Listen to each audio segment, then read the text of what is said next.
ছাড় দেওয়া যাবে না। যারা বিএনপির বদনাম করবে, বিএনপির ঘাড়ে চড়ে অন্যায় কাজ করবে, তাদেরকে কখনো ছাড় দিবেন না।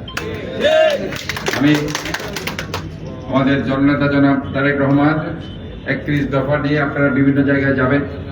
আমরা একটি সন্ত্রাস মুক্ত, দুর্নীতি মুক্ত একটি রেইনবো বাংলাদেশ আমরা করতে চাই, যেখানে সমস্ত ধর্ম, বর্ণ, জাতি নির্বিশেষে মানুষের মৌলিক অধিকার এবং গণতান্ত্রিক অধিকার তারা ফিরে পাবে। এই ধরনের একটি বাংলাদেশ আমরা প্রতিষ্ঠা করতে চাই। আমাদের দেশ নেত্রী খালেদা জিয়া অসুস্থ, ওনার জন্য আপনারা দোয়া করবেন এবং বিশেষ করে আজকে আমাদের প্রয়াত নেতা জননেতা জনাব আব্দুল্লাহ আল নোমান ভাইয়ের জন্য আপনারা বেশি বেশি করে দোয়া করবেন। আল্লাহ তাআলা ওনাকে যাদের জান্নাতবাসী করুক। কিছুই না, নামাজের পরে আপনারা আলহামদুলিল্লাহ 3 বার, কুলু আল্লাহ শরীফ একবার, আপনারা দরুদ শরীফ পড়ে যদি ওনার জন্য দোয়া করেন, এতেই ওনার কাছে সব পৌঁছে যাবে এবং এটাই ওনার জন্য পান হবে। অন্য কোনো কিছু দিয়ে কোনো কিছু হবে না। শুধু এইটুকু যদি আপনারা করতে পারেন, এটা ওনার কাছে যাবে এবং ওনার কাছে সওয়াব চলে যাবে।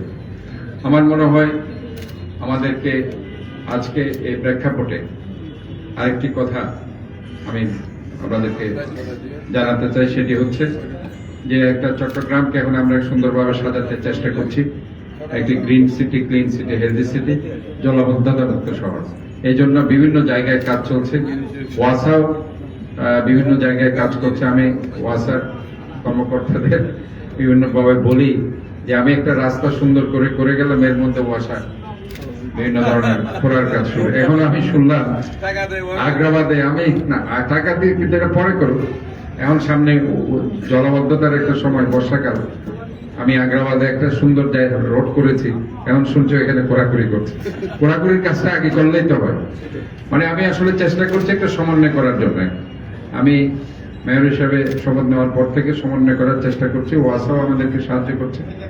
আমার মনে হয় আমরা সমন্বয়ের মাধ্যমে, সমন্বিত প্রচেষ্টার মাধ্যমে একটি সুন্দর সমৃদ্ধশালী চট্টগ্রাম শহরকে আবার ঢেলে সাজাতে পারবো এবং একটা গ্রিন, ক্লিন, হেলদি সিটি, যেটা আমাদের চিন্তাধারা, সেটাকে আমরা প্রতিষ্ঠিত করতে পারবো বলে আমরা আশা করছি। এবং এই ব্যাপারে আপনারা একটু সাহায্য করবেন।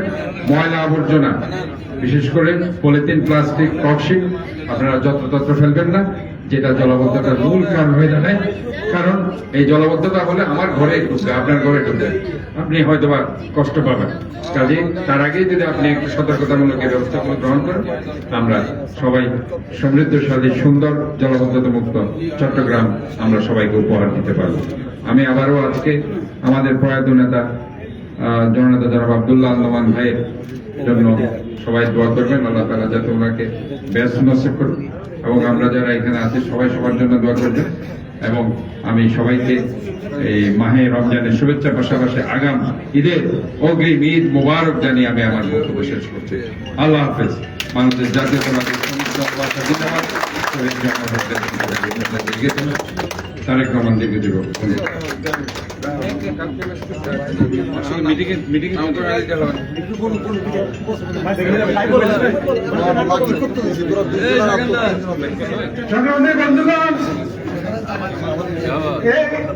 এই মুহূর্তে বক্তব্য রাখার জন্য অনুরোধ করছি আমাদের অত্যধিক কাছের মানুষ, বিশিষ্ট রাজনীতিবিদ আবু সুফিয়ান ভাইকে বক্তব্য রাখার জন্য অনুরোধ করছি।